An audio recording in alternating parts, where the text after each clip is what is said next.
Hello everybody!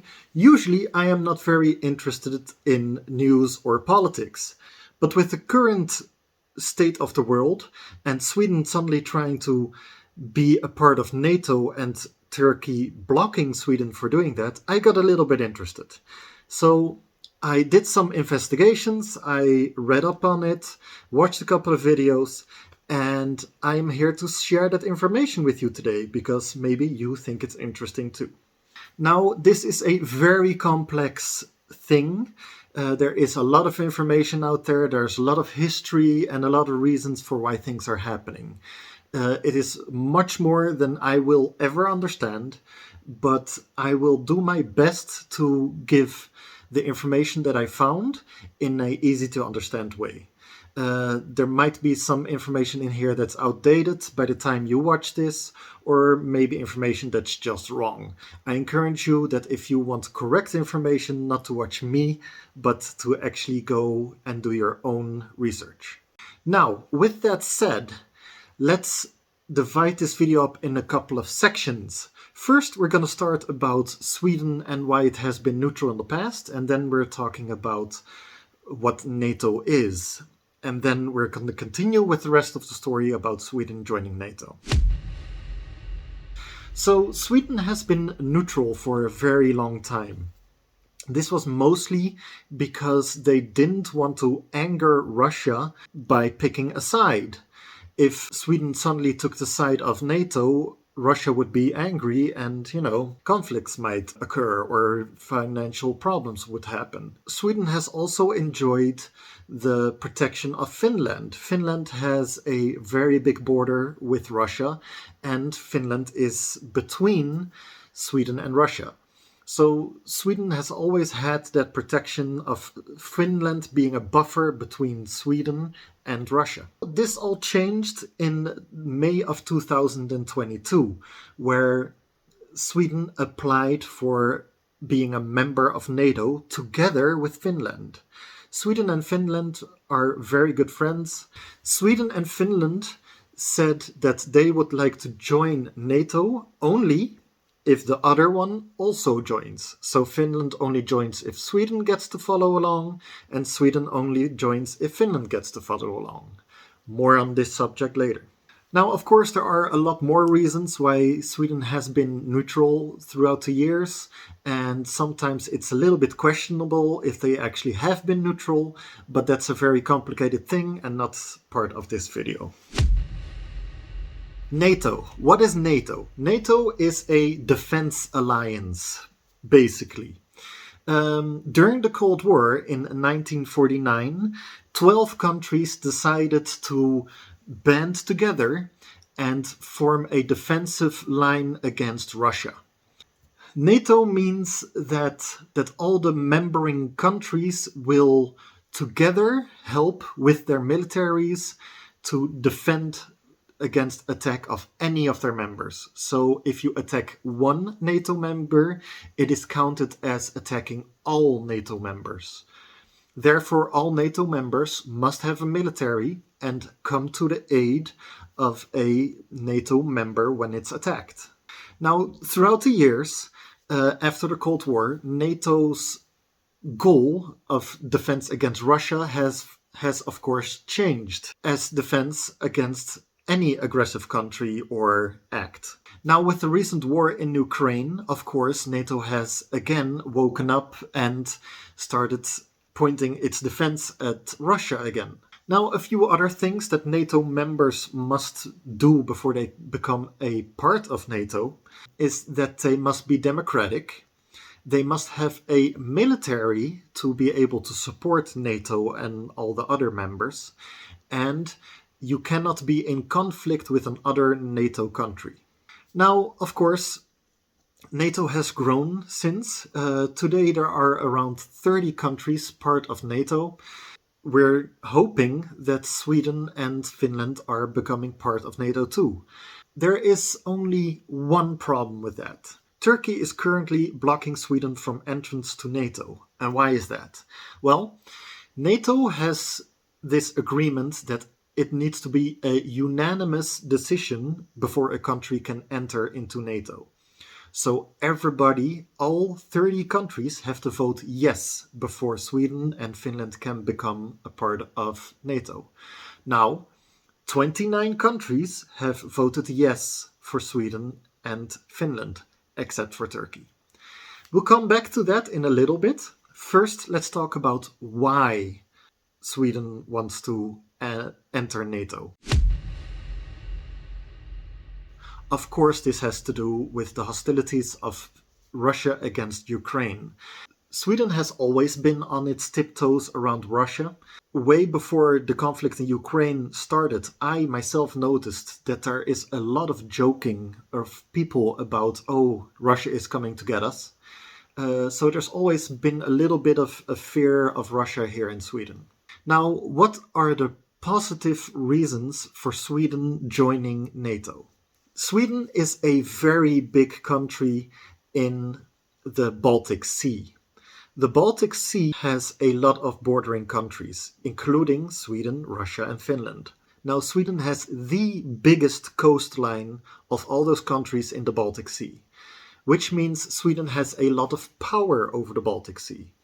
So, all other NATO members, except for Turkey apparently, want Sweden to enter NATO, because that will give a very good strategic value to NATO. Not only does Sweden have a big coastline, Sweden also has Gothenburg. That's a pretty big island in the middle of the Baltic Sea, which is a strategically very good military point for Sweden and NATO. Now, Sweden also has 164 Navy ships compared to Russia's 54, all in the Baltic Sea. Russia, of course, has more Navy ships, but those aren't in the Baltic Sea. Those 54 are just in the Baltic. Now, why is NATO so interested in having more control in the Baltic Sea? That is because of all the countries surrounding the Baltic Sea are already part of NATO, except for Sweden, Finland, and Russia. So, when Finland and Sweden also become part of NATO, then the entire Baltic Sea, except for Russia, is under the control of NATO, which, of course, is a very good defense against Russia. Now, of course, this control is not just because of defense, it's also because of commerce. All these countries bordering the Baltic Sea have ships going in and out of their ports, driving their economies. And if Russia is a threat to that, that of course is very bad for NATO as a whole, because if one country's economy goes down, that is a loss for NATO. Now let's talk about Finland for a second. Finland, of course, said that they will only join NATO if Sweden also gets to join. But that might change. Apparently, Turkey is being a little bit more lenient against Finland than they are against Sweden, and Finland might have the possibility to join NATO before Sweden does. Now, Finland has said that they might do this, but they haven't given any concrete decision on this yet, as of the recording of this video.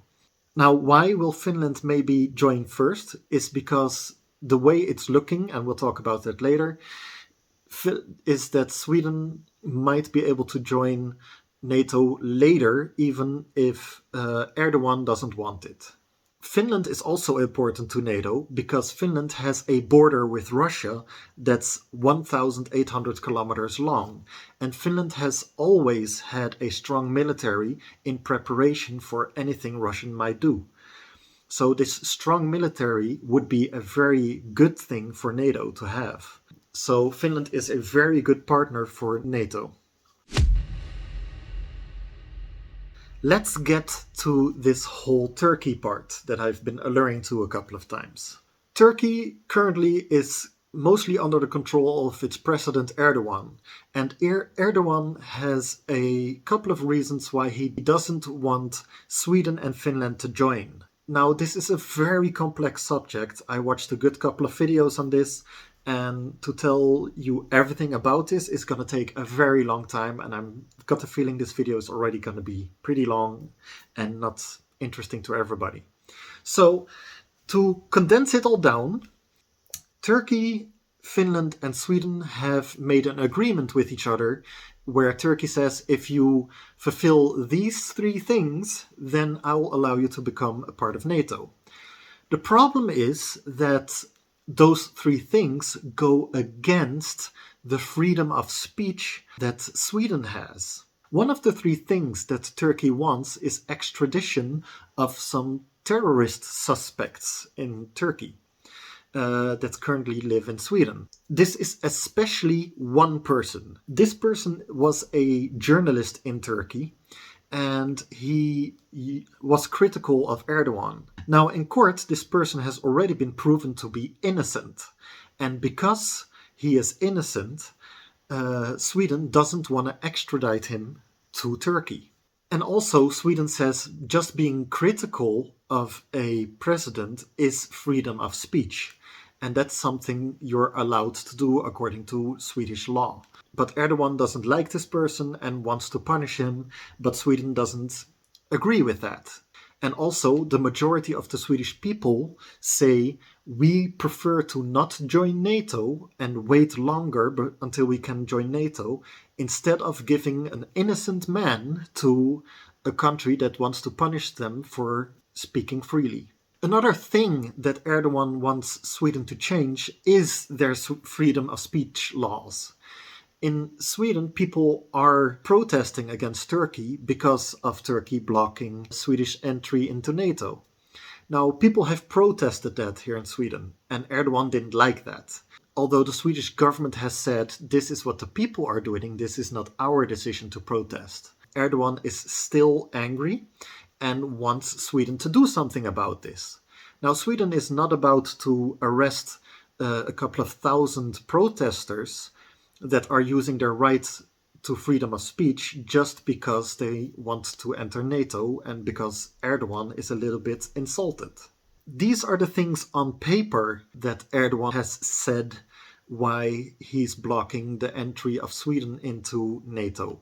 But there is speculation that these aren't the actual reasons. The elections are coming up in Turkey, and it's looking like Erdogan is going to be losing. So by being critical of Sweden, where the people are actively being critical of Turkey, makes him look good, and he hopes that will get him re-elected. Now, these elections are in June. This is good for Sweden, because if Erdogan doesn't get re-elected, the next person is not going to care about a journalist that was critical against Erdogan, and they have nothing to gain in that. They might accept Sweden as a NATO member.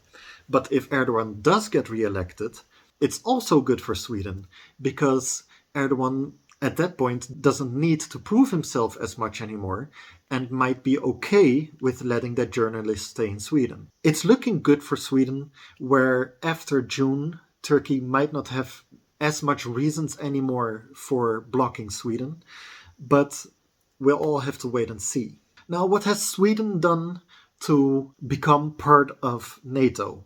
Sweden has increased its defense spendings by 40%, which means they are trying to get thousands of more soldiers into their military. They're increasing their number of ships and submarines in the Baltic Sea. Now, also, the island we talked about earlier, Gotland, has been without a military for years, but now that's changing. They're putting active, ready-to-fight military bases on Gotland again, just to take back this very strategical position in the Baltic Sea. Also a very good thing for Sweden, like I said before, all NATO members have already said that they basically see Sweden as a NATO member, but everybody is just waiting on Turkey to vote yes on this matter. Now, I hope you all enjoyed this video. This was a very long one. It's very abnormal for me to find this kind of stuff interesting, and I just thought I would share it with you because maybe you want to know about this if you're planning to move to Sweden, or you spend your holidays here, or you just have a general interest in this kind of stuff. All the most interesting source material I've used for this video is in the description below. There's a couple of YouTube videos that talk about this subject more in depth than I can. So I encourage you to to watch those to see if I maybe got anything wrong, or if you just want to know more. So thank you for watching. Like this video, please. Subscribe for more of my normal kind of videos, and I'll see you all next time. Bye! YouTube says you might enjoy this video. Go ahead and give it a try.